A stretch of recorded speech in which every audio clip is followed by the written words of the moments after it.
Okay then, this is Street Racer on the Sega Megadrive.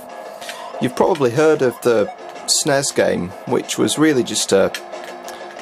well, it wasn't a rip-off of Mario Kart, but it was very, very similar. It stuck to the formula and I think it emphasised the combat a little bit more. But this game is quite different. Well, it's not like Mario... well, it is and it isn't. It's certainly a karting game, and you've got combat in it, but graphically it plays more like Outrun or that kind of game. It's not really a... it's not Mode 7 or anything like that. It certainly looks nice. It's quite hard to describe how this plays, because the way the kart's handled, it's almost like Power Drift in the way it controls. Go on, get him. Get him! You've got your... well, the controls are a bit weird because you've got your B button to accelerate. Yeah, got him. And then you've got punch left and right. But you've also got... traps. You've also got... oh, get out of the way. Weapons that you can use. So, like this one here, you've got to let go of the accelerator, press A and up to do the fly, and then you've got another one which is A and down to do like a lightning attack. So each character has got its own unique attack. So you've got like a forward one, and you've got a avoid that dynamite, and you've got a sideways one. But I think the hardest thing in this game is the track.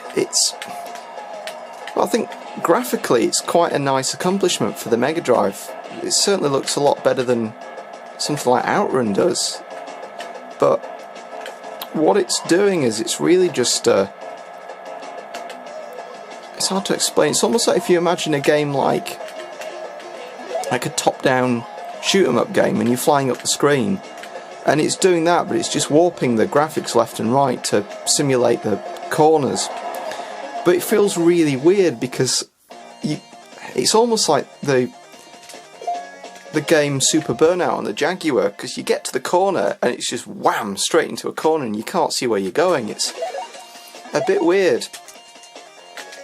But I think the main problem is with this kind of game, you don't really remember the track very well, because at least with a Mode 7 game on the SNES, you tend to recognise parts of the track, but on this it's just hard left, hard right, hard left, hard right, which I think spoils it a little bit. And I think, as you could probably see, when you go around the corner you can't see the other vehicles too well. Get ahead of these.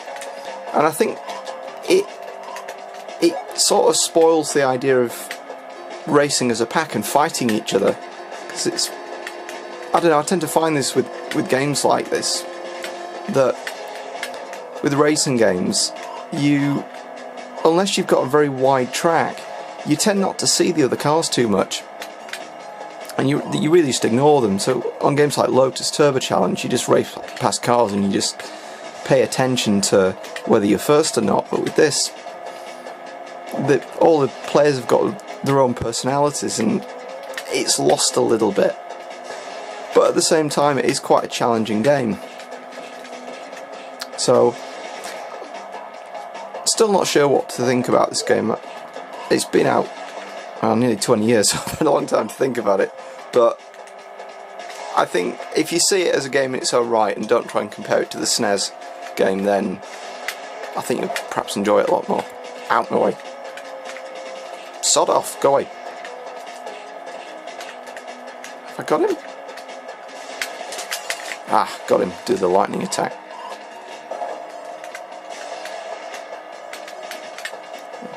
I'm not aware of... well, I can't really think of any karting games on the Mega Drive, so this might be the only one. There's got to be more than this, but I certainly can't recall any.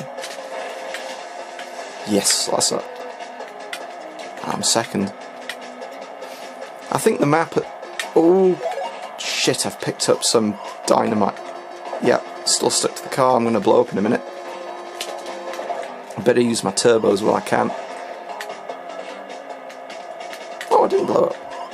that sounded. Yeah, the corners are quite weird because you've got to press B to accelerate, but you've got to press down to brake, which is weird. So you can... Well, it's almost like your rallying games. You've got your left foot braking, so you're accelerating, not accelerating, or braking, or accelerating and braking at the same time, which is a bit weird. I know in a rallying game it makes sense, but on this it certainly doesn't. Quick swig of coffee. Come on.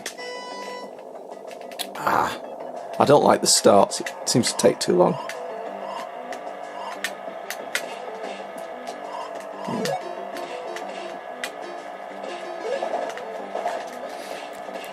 I'd have loved to have played this on the Mega Drive when I first owned one, because the first time I saw this was after I'd sold my Mega Drive and bought a SNES. And I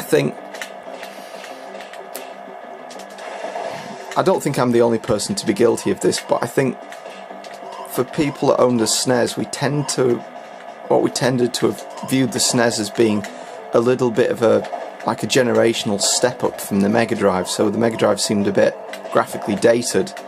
And I had Street Racer on the SNES, and a friend of mine had a Mega Drive, and he'd bought this, and I remember looking at it and thinking, this is no way near as good as the SNES version. It's not even Mode 7. But I think, looking back at it now, Street Racer really doesn't come close to Mario Kart. It feels a little bit soulless. But I think with this, for want of repeating myself, if you just see it in its own right, it's a really good game for the Mega Drive. If you can get around the tricky cornering on it.